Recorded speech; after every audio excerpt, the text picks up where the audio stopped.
Right now, negativity and misinformation about Wuthering Waves aren't just a part of a conversation, they dominate it. From Reddit threads to Twitter posts, YouTube videos to Twitch streams, and the loudest voices are often the most inflammatory ones. And it's not because their points are valid, it's because rage sells. And for most people, when you rage, you hate. And hate is a strong feeling, so strong that Tectone made an entire channel profiting from said hate.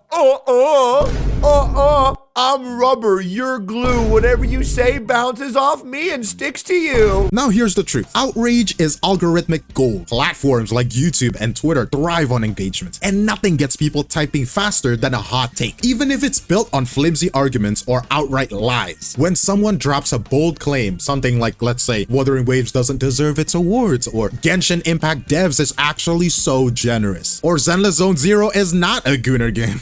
It doesn't matter if you think it's right or blatantly wrong. What matters is that people react to it. That's the point. And I think people are starting to catch on. Creators big and small are learning that rage baiting and hating on Wuthering Waves is the meta. And that's the problem, because when outrage becomes a currency, misinformation becomes a tool. That's a bar, and I need you to let that sink in. You need to understand that this pattern isn't limited to small creators. It scales up, and when you look at someone like Vars Two, the cracks in this trend becomes even more obvious. The thing about Vars Two is that he has a slow, soft-spoken voice. With his smooth delivery and confident tone, he projects expertise, making his critiques sound credible even if they're wildly inaccurate. For example, the support category is effectively non-existent. I'm about to have a heart attack. This bro just said the support category doesn't exist in Wuwa.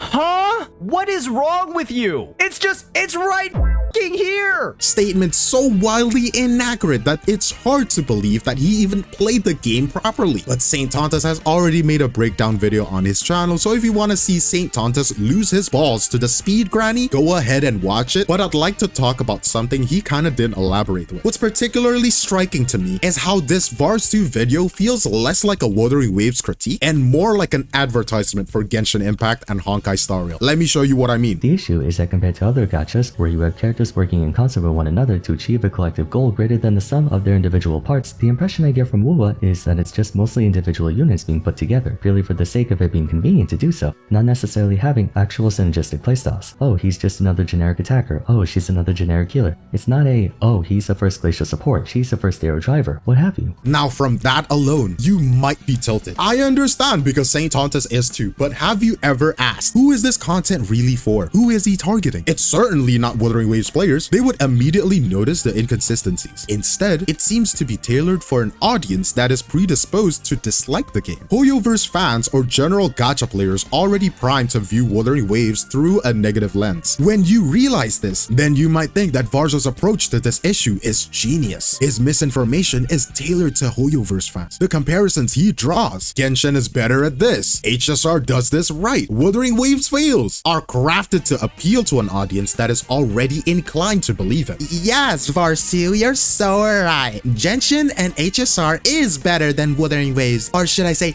Gathering Wives.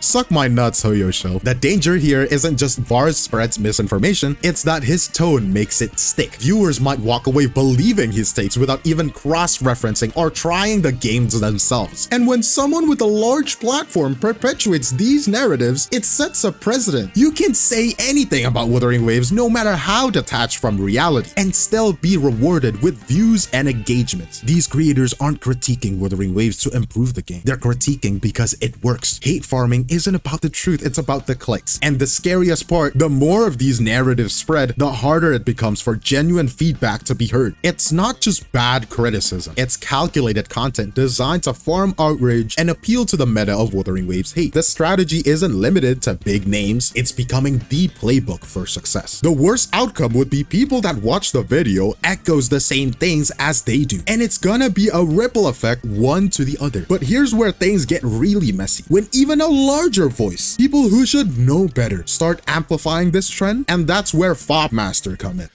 Jinshi and fucking Changli kind of play the same fucking way. What the fuck? Fob Master right now is legit a villain for the community of Wuthering Waves. Consider him the 𝗖cie𝗽𝗆𝗆𝗵𝘁 that destroys everything he touches. In this case, he is touching the Wuthering Waves community. The things he has said might have damaged Wuthering Waves more than all of the other gacha content creators combined. Well, 𝗖ście𝗍𝗆𝗆𝗆, just like you excused 𝗖ście Games for 1.3 or 1.4 being dog shit for prepping for 2.0. 1.3 and 1.4 being dog shit? He said that 1.3 is dog shit? Bro, what? Actually, Genshin Impact is prepping for 5.3, 5.4, 5.5, 5.6 for 6.0. They're prepping 𝗖ście𝗍𝗍𝗆, right? Wrong. They have been preparing since Mondstadt to do 𝗖ście𝗍𝗍𝗆. That's right. They have been preparing since Mondstadt, Fob. And actually, HSR, the reason why Rappa's patch was so dog shit and boring is because they're preparing for fucking 3.0. Banana? And actually, 𝗖𝗍𝗍, they actually need the next couple patches as well to prepare for the next one. He can't say anything about 𝗖𝗍𝗍 because it's been good for 𝗖𝗍𝗍. Isn't that crazy? Isn't that crazy, Fob? Like, think about it. Ain't that a little bit crazy? So if we use your argument, technically every gacha game can have dog shit patches because, oh, they're just preparing for their next version. Now, that is a lot to unpack. And luckily, again, Mr. 𝗖𝗍𝗆𝗆𝗆 made a video reacting to it and addressing about all the misinformation and blatant bullshit. But again, there's something he doesn't really talk about, and it's when he said this. I think this guy's got like gacha victim syndrome. I'm a diagnosed a new disease. It's called gacha victim syndrome. They feel like their gacha game is looked down upon and not respected enough. So they feel like they need to overglaze to make up for it. I'm telling you, 𝗖𝗍𝗆𝗆𝗆𝗆, plenty of people love Wuthering Waves. Stop reading Twitter. All right, on Twitter, people hate everything. Okay, like stop playing the victim here and pretending like 𝗖 Games is a small indie company, fucking poor man, like a gacha company that makes no money and like, you know, they're barely making it through. Because guess what? If that was the case, Girls Frontline should have EOS'd a long time ago. Now, I know a lot of you might be thinking, oh well, Fob Master is a troll and he rage baits. He's stupid and he's short. But I think in all seriousness, Fob Masters knows what he's doing. Now, by framing Wuthering Waves players and creators as overly sensitive or melodramatic, calling them having the gacha victim syndrome, he invalidates genuine frustration with the misinformation and blatant hate being spread. His words, like Twitter and Reddit hates everything and 𝗖 is a multi-million-dollar company, shift focus away from their reoccurring problem. Bad faith criticism thriving unchecked. But again, let's ask the real question. Who is he speaking to? It's certainly not the Wuthering Waves community. This rhetoric is laser targeted at an audience that already hates the game. People who aren't looking for a nuanced discussion but for a confirmation of their biases. I'd like to believe that Fob Master isn't clueless. He is calculated and he knows exactly what kind of audience this framing appeals to. And he is leaning into it. And when I'm talking about this, I'm sure you have a lot of other content creators in mind, and that just serves my point even more. The issue here isn't that Fob Master dislikes Wuthering Waves, it's how they frame the conversation. Instead of addressing bad faith arguments or misinformation, they dismiss, deflect, and effectively fanning the flames of negativity while pretending to remain neutral. It's not just about their opinions, it's about how their words empower the meta of hate farming. Whether intentional or not, their content amplifies an environment where negativity is rewarded.